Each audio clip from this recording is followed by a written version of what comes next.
Hello from wet, rainy, windy, damp Ireland on this most titanic of days where we had the lunar eclipse, which started at 8:05 Irish time.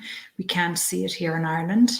It's also the day of the midterm elections in the States. And for those of you who know about my length of time in the States, it's an election I'm taking a lot of interest in. So the astrological energy is beyond titanic at the moment. What strikes me about today's chart more than anything actually is how fixed it is. You know, we have 3 planets in Scorpio. We have the Sun, Mercury and Venus in Scorpio, as well as one of the nodes. We also have Uranus opposing Mercury, Venus and the Sun.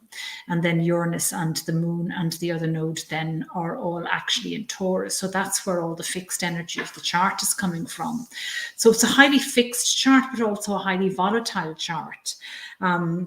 You know, the only relief I really see in the chart is Ceres trining the moon and Uranus, bringing about like a healing of the feminine energy, a longing to return back to earth energy, a longing to return back to values of the earth and to maybe growing our own food, living more off the land, living in a more collective way.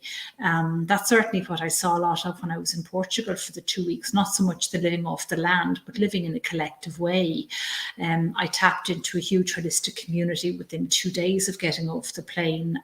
There's a wonderful lady there called Elena Mensi who runs the Haven Yoga Studio, and her vision is to create a whole holistic community all working out of her studio. I was fortunate enough to do a cacao ceremony with Danielle Smith as well, who I studied with in Ireland many, many years ago. So both Danielle and Elena moved to Portugal during lockdown, during 2020, and they're both flying it because they're very much living in alignment with their soul.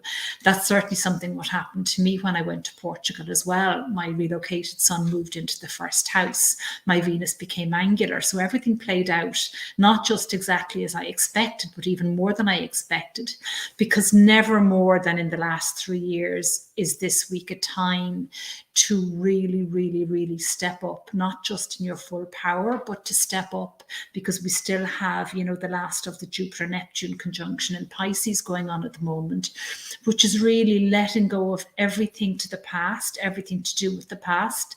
And like, what's my new vision? What's my new vision for the new me, for the new world that I want to live in? Who do I want to be surrounded by? Do I want to be surrounded by negative people that are just criticizing everything? Or do I want to be surrounded by people who lift me up and who contribute to the collective?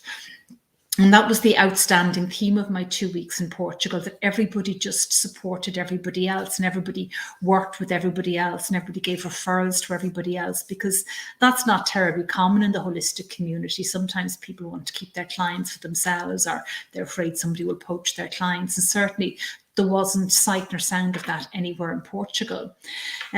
So as I said, there's just so much going on astrologically. It really is hard to keep track of it.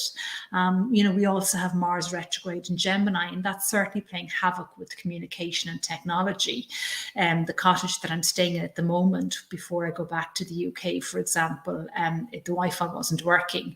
And we discovered this morning that whoever had stayed in the cottage, not necessarily the last people who stayed here, might have been people before that, they actually stole the modem.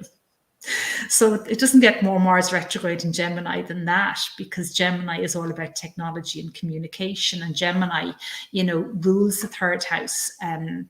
You know, in the collective charts, the 3rd house is all about your siblings and your immediate neighbors, as well as your brothers and sisters.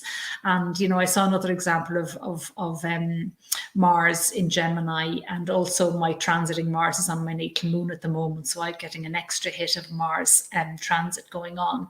When I was on the flight over to Portugal, there was a hen party of about 16 women, and they were like Jack in the Boxes. They were just like chopping and changing seats and chopping and changing and moving and swapping and shouting to each other over everybody else, and the plane hadn't even left the ground.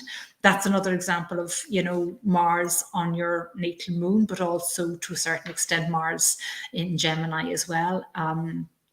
it's retrograde at the moment, as we all know, until the 12th of January. So certainly it will play out in terms of misunderstandings and people getting angry unnecessarily and people shooting their mouth off without thinking before they actually say something. So it's worth looking at where your own natal Mars is in your chart, and has it been triggered by any other planets, and is it triggering any other planets while this retrograde period is going on. So I wish you all the best for the next couple of days, and for the next couple of months and years, obviously. And I will be doing a retreat in Portugal next year in October. And it's all going to be going up on my website in the next week or so. I'm offering a Thanksgiving package at the moment where you can get a complimentary piece of one of my jewelry pieces. And then you book 3 sessions as well as part of the package. It's $900. It's up on my website at the moment. You can click on the drop-down section for consultations. If any of you have any questions about wanting to work with me, you can just drop me an email on info@marthaclarkastrology.com. And I'm going to sign off now, and I'll talk to you all again soon. And best of luck and lots of love to you all.